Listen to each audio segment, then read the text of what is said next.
Hello everybody, I trust you're okay and you're well. We pick up our story in The Great Divorce at chapter 7. Although I watched the misfortunes of the ghost in the bowler with some complacency, I found, when we were left alone, that I could not bear the presence of the water giant. It did not appear to take any notice of me, but I became self-conscious, and I rather think there was some assumed nonchalance in my movements as I walked away over the flat rocks downstream again. I was beginning to be tired. Looking at the silver fish which darted over the riverbed, I wished greatly that to me also that water were permeable. I should have liked a dip. "Thinking of going back?" said a voice close at hand. I turned and saw a tall ghost standing with its back against a tree, chewing a ghostly cheroot. It was that of a lean, hard-bitten man with grey hair and a gruff but not uneducated voice, the kind of man I've always instinctively felt to be reliable. "I don't know," said I. "Are you?" "Yes," it replied. "I guess I've seen about all there is to see." "You don't think of staying?" "That's all propaganda," it said. "Of course there never was any question of our staying. You can't eat the fruit and you can't drink the water, and it takes you all your time to walk on the grass. A human being couldn't live here. All that idea of staying is only an advertisement stunt." "Then why did you come?" "Oh, I don't know. Just to have a look around. I'm the sort of chap who likes to see things for himself. Wherever I've been, I've always had a look at anything that was being cracked up. When I was out east, I went to see Pekin. What was Pekin like?" "Nothing to it, just one darn wall inside another, just a trap for tourists. I've been pretty well everywhere. Niagara Falls, the Pyramids, Salt Lake City, the Taj Mahal." "What was it like?" "Not worth looking at. They're all advertisement stunts, all run by the same people. There's a combine, a world combine, that just takes an atlas and decides where they'll have a site. Doesn't matter what they choose. Anything will do as long as the publicity's properly managed." "And you've lived down there in the town for some time?" "In what they call hell? Yes, it's a flop too. They lead you to expect red fire and devils and all sorts of interesting people sizzling on grids, Henry VIII and all that. But when you get there, it's just like any other town." "I prefer it up here," said I. "Well, I don't see what all the talk is about," said the hard-bitten ghost. "It's as good as any other park to look at, and darned uncomfortable. There seems to be some idea that if one stays here, one would get, solider, grow acclimatized."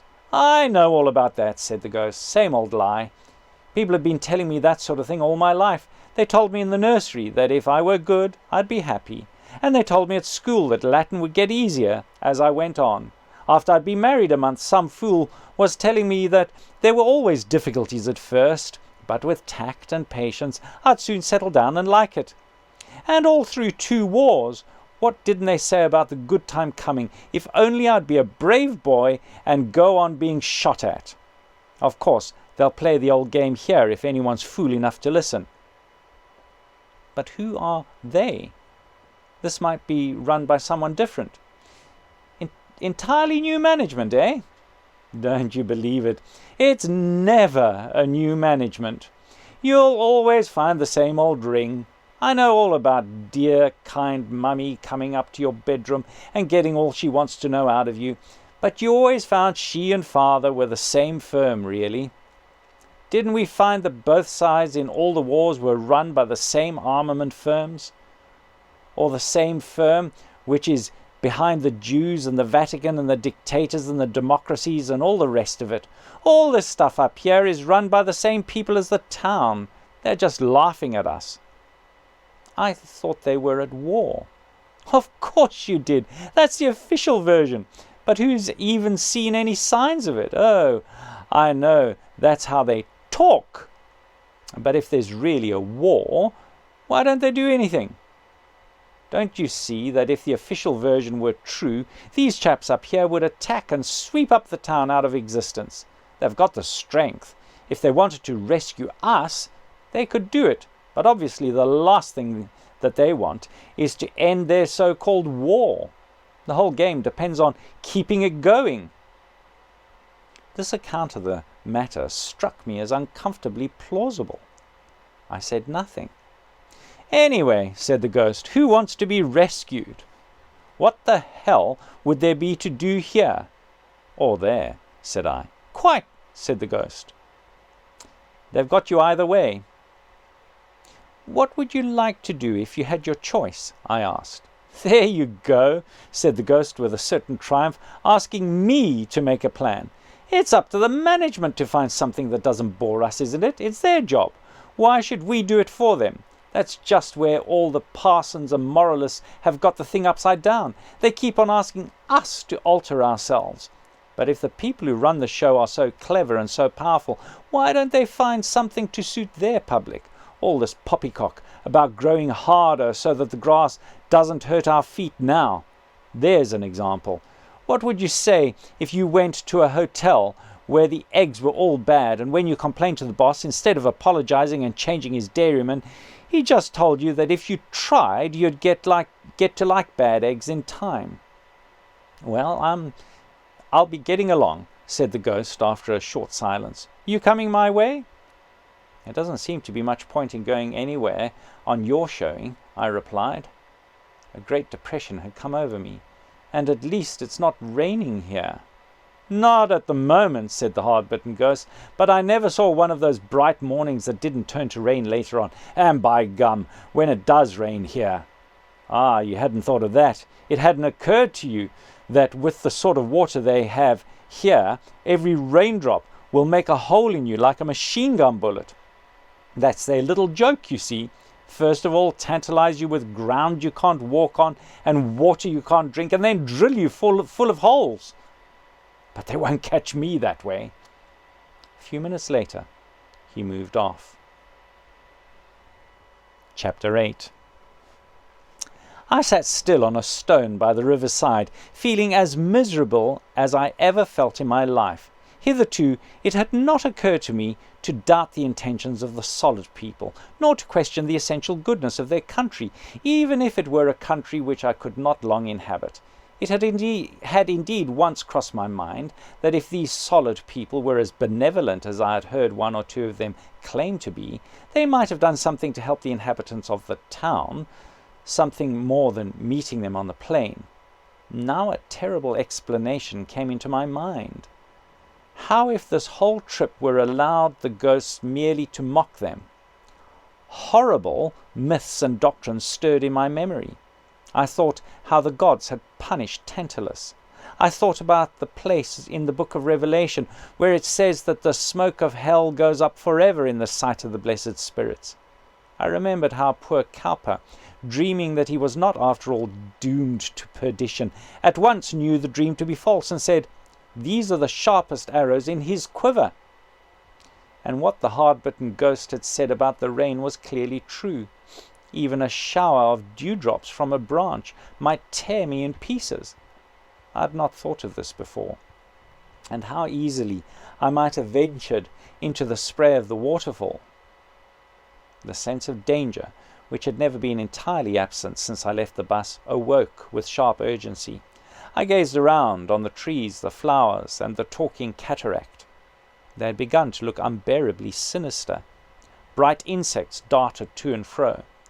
If one of those were to fly into my face, would it not go right through me? If it settled on my head, would it crush me to earth? Terror whispered, "This is no place for you." I remembered also the lions. With no very clear plan in my mind, I arose and began walking away from the river in the direction where the trees grew closest together. I had not fully made up my mind to go back to the bus, but I wanted to avoid open places. If only I could find a trace of evidence that it was really possible for a ghost to stay, that the choice was not only a cruel comedy, I would not go back.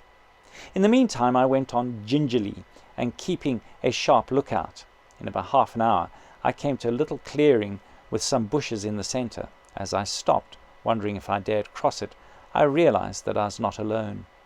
A ghost hobbled across the clearing as quickly as it could on that uneasy soil. looking over its shoulder as if it were pursued. I saw it had been a woman, a well-dressed woman, I thought, but its shadows of finery looked ghastly in the morning light. It was making for the bushes. It could not really get in among them, the twigs and leaves were too hard, but it pressed it as close up against them as it could. It seemed to believe it was hiding. A moment later I heard the sound of feet, and one of the bright people came in sight. One always noticed that sound there, for we ghosts make no noise when we walked. "Go away!" squealed the ghost. "Go away! Can't you see I want to be alone?" "But you need help," said the solid one. "If you have the least trace of decent feeling left," said the ghost, "you'll keep away." "I don't want help. I want to be left alone. Do go away. You know I can't walk fast enough on those horrible spikes to get away from you. It's abominable of you to take advantage." "Oh, that," said the spirit. "That'll soon come right. But you're going in the wrong direction. It's back there to the mountains you need to go. You can lean on me all the way. I can't absolutely carry you, but you need have almost no weight on your feet, and it will hurt less at every step." "I'm not afraid of being hurt. You know that." "Then what is the matter? Can't you understand anything? Do you really suppose I'm going out there among all those people like this?" "But why not? I'd never have come at all if I'd known you were all going to be dressed like that." "Friend, you see I'm not dressed at all." "I didn't mean that. Do go away." "But can't you even tell me? If you can't understand, there'd be no good trying to explain it. How can I go out like this among a lot of people with real solid bodies? It's far worse than going out with nothing on, would have been on earth. Have everyone staring through me." "Oh, I see. But we were all a bit ghostly when we first arrived, you know. That'll wear off. Just come out and try." "But they'll see me." "What does it matter if they do? I'd rather die." "But you've died already. There's no good trying to go back to that." The ghost made a sound, something between a snob and a snarl. "I wish I'd never been born," it said. "What are we born for?" "For infinite happiness," said the spirit. "You can step out into it at any moment." "But I tell you, they'll see me." "An hour hence and you will not care. A day hence and you will laugh at it. Don't you remember on earth there were things too hot to touch with your finger, but you could drink them all right? Shame is like that. If you will accept it, if you will drink the cup to the bottom, you will find it very nourishing. But try to do anything else with it, and it scalds." "You really mean?" said the ghost, and then paused. My suspense was strained up to the height. I felt that my own destiny hung on her reply. I could have fallen at her feet and begged her to yield. "Yes," said the spirit, "come and try." Almost I thought the ghost had obeyed. Certainly it had moved. But suddenly it cried out, "No, I can't. I tell you I can't. For a moment while you were talking, I almost thought, but when it comes to the point, you've no right to ask me to do a thing like that. It's disgusting. I should never forgive myself if I did. Never, never. And it's not fair. They ought to have warned us. I'd never have come. And now, please, please go away." "Friend," said the spirit, "could you only for a moment fix your mind on something not yourself?" "I've already given you my answer," said the ghost, coldly, but still tearful. "Then only one expedient remains," said the spirit, and to my great surprise, he set a horn to his lips and blew. I put my hands over my ears. The earth seemed to shake. The whole wood trembled and dwindled at the sound. I suppose there must have been a pause after that, though there seemed to be none, before I heard the thudding of hoofs, far off at first, but already nearer before I had well identified it, and soon so near that I began to look about for some place of safety. Before I had found one, the danger was all about us. A herd of unicorns came thundering through the glades, 27 hands high, the smallest of them, and white as swans, but for the red gleam in their eyes and nostrils and flashing indigo in their horns.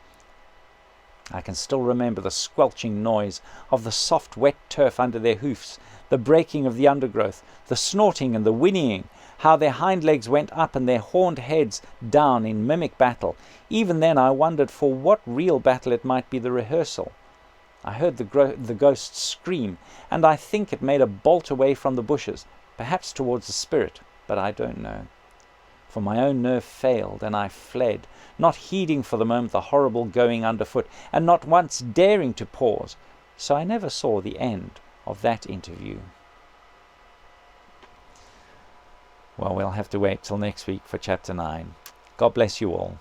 Bye.